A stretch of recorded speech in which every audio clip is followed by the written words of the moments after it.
The Bitcoin, Ethereum, and Blockchain Super Conference is coming to Dallas, Texas, February 16, 17, and 18 in 2018. If you know of a better way to get the latest insider knowledge about crypto, to hear directly from the top minds in this field, to interact personally with 800 fellow crypto lovers, hodlers, investors, miners, traders, developers, and founders, then I'd like to hear about it. If you don't, then you don't want to miss out. Register today for the Bitcoin, Ethereum, and Blockchain Super Conference. Go to bitcoinsuperconference.com and register today as a super early bird to get the lowest rates on tickets and hotel rooms. That's bitcoinsuperconference.com. Welcome to Almost Here, Round the Corner Future Technology Podcasts with Richard Jacobs. Future technologies poised to transform our lives for better or worse are the focus of this podcast. Almost Here means these technologies are now here and starting to be used, or just around the corner, from Bitcoin to artificial intelligence, 3D printing, blockchain, virtual reality, and more. Hello and welcome everyone to the Future Tech Podcast. My name is Josh Thomas and I'm here with Stephen Sprague, the CEO of Rivetz. Rivetz is providing safer and simpler experiences for the blockchain. Hello, Stephen. How are you? Hi, great. How are you? Oh, I'm fantastic. If I was any better, I'd be you. Yeah, really happy to be talking to you. For those of us that in our audience that may not be as familiar with your program, tell us a little bit about what it does and what specific problem it solves. Sure. So Rivetz is trying to solve one of the hard problems in the space, which is how do we provide a safer and simpler capability to protect your private keys and provide the operational tools for crypto and blockchain. So inside the chipset of your device, your phone, your tablet, your PC, in the actual hardware of the chips has been for over a decade now hardware security capabilities called a trusted execution environment.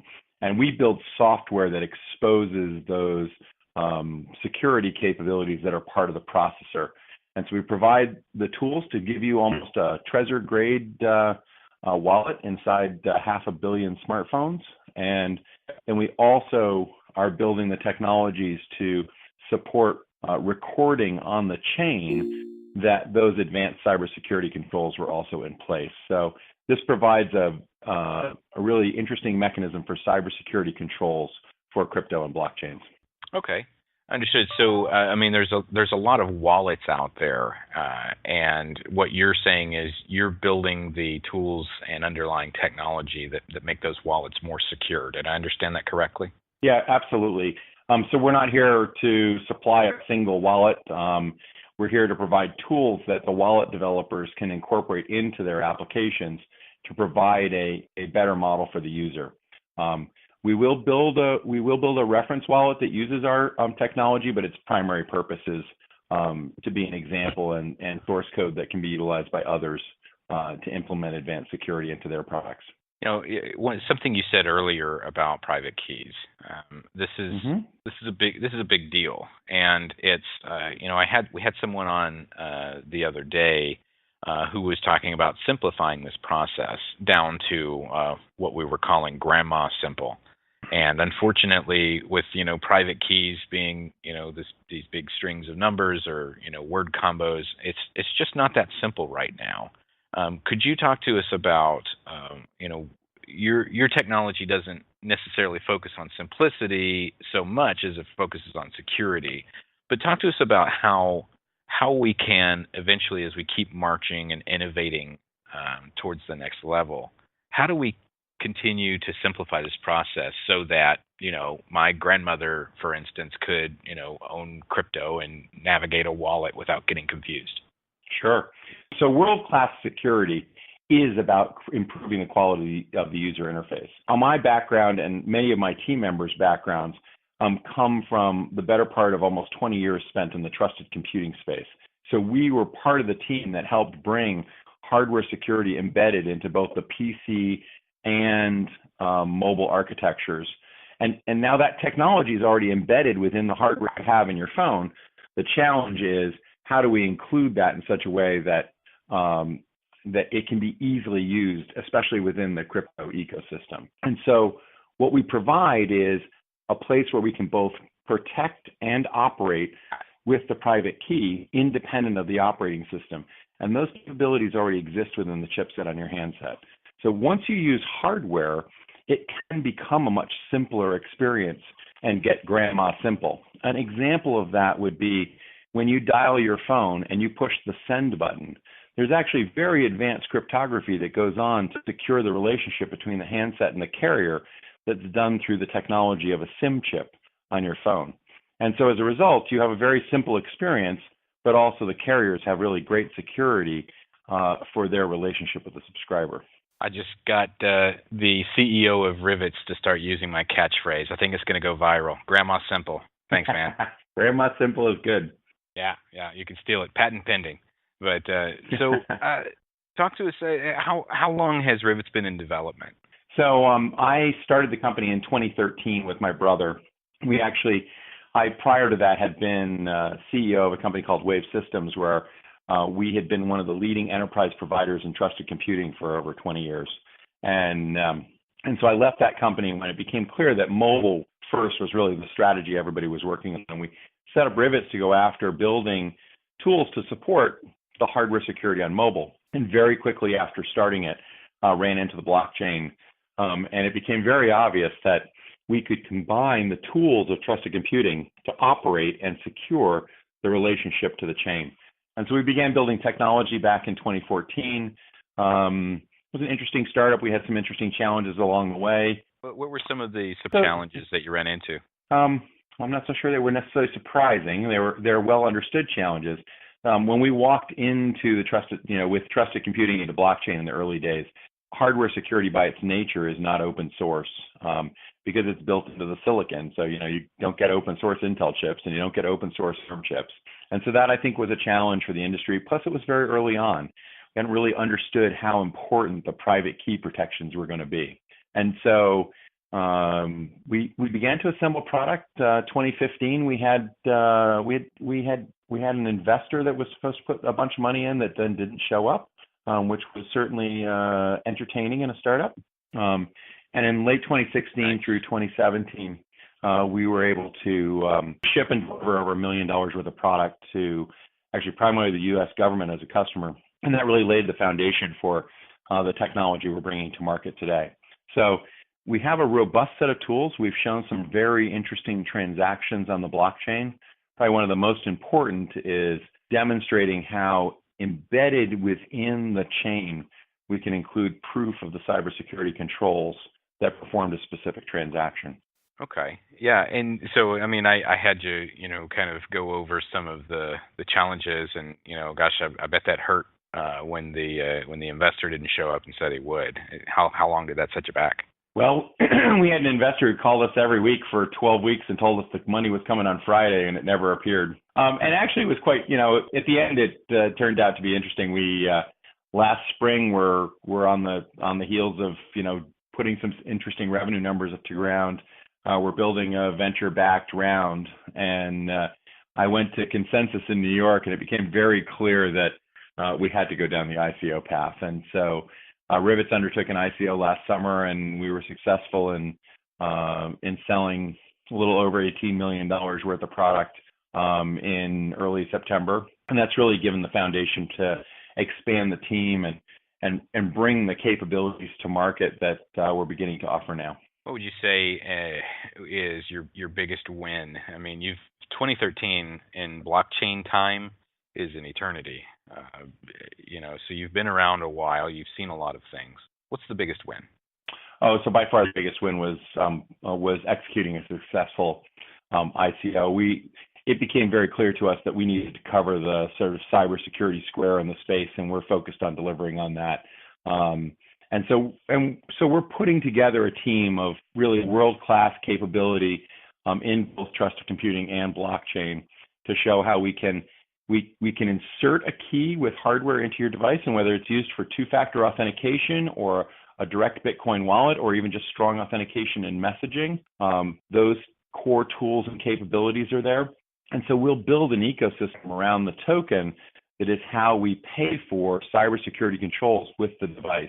And this idea that the device should have money, should have an allowance that has really good security so that we can have automatic spending of that stored value on the device is a really important piece of the puzzle. So that whole process over the course of the last 9 months has really been a tremendous win for the company.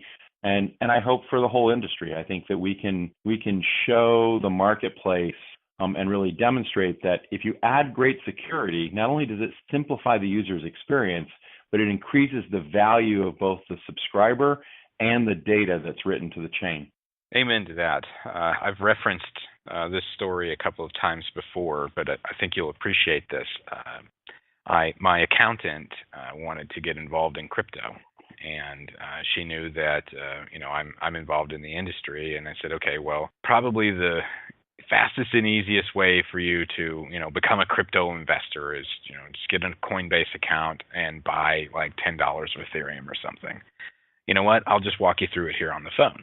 And so I'm walking her through it, and I know exactly how to do it. I've done it many times before. And even still, and she's a smart lady and she's computer savvy, and she understands money and she understands stocks. Even still, it took us an entire hour for her to be able to buy $10 of Ethereum. An hour. That's right. And a lot of it had to do with, now I've got to upload my driver's license, and oh wait, it has me check my email, and now I got to do this other stuff with the bank account. And I mean, you're laughing because you know what I'm talking about, right? Now, the average person, after about 10 minutes of this, is just going to get frustrated and give up. Like we were dedicated. I was motivated and dedicated to get this lady $10 of Ethereum, and it took an hour. And both of our times are very valuable, So how much money did that $10 cost us, really? Could you just speak about? I mean, that's the state of that Coinbase is one of the easiest ways to get cryptocurrency. Could you just kind of talk about, how do we push that along? Sure, but there's a reason why. And the reason why is because we haven't in the last 25 years implemented cybersecurity for e-commerce correctly. And what we need in order to implement cybersecurity for e-commerce correctly is strong identity. We need proper protection of the keys. We need some form of secure display, so what you see is what you sign. And we need a proper collection of the user's intent. And so the technologies of trusted computing have been developed to solve that e-commerce problem. They're actually part of some of the European Union standards and other payment industry standards to enhance the quality of cybersecurity for payments. And when we look at it, an instruction to the blockchain basically has or requires all those same components. And while we're familiar with it, when we go to Walmart, you stick your card in a little box and a display comes up and you get a PIN number you can type in or a signature you can sign. That mechanism is now, those technical pieces have been put inside a phone, inside a tablet, inside a PC. And so we're starting to use those to dramatically simplify that retail experience. I also think the other part that's really important is today we think too much of crypto, even utility tokens, as though they were some kind of investment strategy, et cetera. It's a little bit like I want to buy 5 gallons of gas, so I head down with my red can to the Chicago Board of Exchange. We need a retail component to this where you're going to be able to buy utility tokens for their specific utility use and put them to work. And you'll see Rivetz focus on a portion of that. We have the benefit of having really strong e-commerce security so that we can simplify that process and assure the returning customer is who they say they are and reduce the potential for fraud. But we need to automate this process of managing the keys, the backup, the recovery, the fact that a user shouldn't have just a single device. It should be their collection of devices that represent their account. And those parts are going to be really important to moving this, to go back to our term of grandma simple going forward. It should be easy to go type a credit card in on a downloaded app on your phone and have, in essence, a wallet with a small amount of a utility token or a service that's part of it. It's one of the great challenges we have. And it's important to remember that in the utility business, it's all about buyers who are participating in this new economic model for software and services and and how that economic model can work worldwide and provide a new experience in how we're going to consume services on the internet. How far off do you think that is before we reach this period? We're typing in a credit card number into an app and buying a utility token that easily. How much time is that going to take? Oh, I think we'll see first instances of it fairly soon, but I think it will take fairly soon. We'll certainly try and deliver it within a year. But I think on the other side, it will take a while before the marketplace gets comfortable with an understanding of what does it mean to have microtransactions support service? What does market-based pricing of a VPN look like? We're exposing a completely new way for consumers to conduct business. And it's a fascinating set of debates inside the organizations as to well, what is market pricing? Everybody's like, oh, no, we have to fix this to $1 per service and it can never change. It's like, no, that's not what the whole point is. The whole point is, it should fluctuate over time. We just don't want it fluctuating by, 50% up and down every day, because that will also annoy the customer. So it's an interesting challenge. I think that you can look to guidance from industries like, heating oil supplies, where people buy, 50,000 gallons of oil and then retail it to you in a truck. For what the concept of a market-based utility feels like and looks like, except we're going to do this for software and services worldwide, truly globally. So to start, probably faster than we think. To get to 100 million users using it, probably longer than we hope. Okay, understood. And so, you have your finger on the pulse of specifically security and how that affects the user experience. Could you just dream with me for a moment, and let's fast forward, sometime in the future, a couple of years, 5 years. Mm-hmm. It's hard to predict what's going to happen with technology in 5 years, but just for the moment, just for the sake of argument, what do you see as the next step, the next level of security specifically in this industry or in any industry? Where are we in 5 years? I think our vision is really clear. We are going to transition away from network security to a device-based architecture of security, specifically device identity.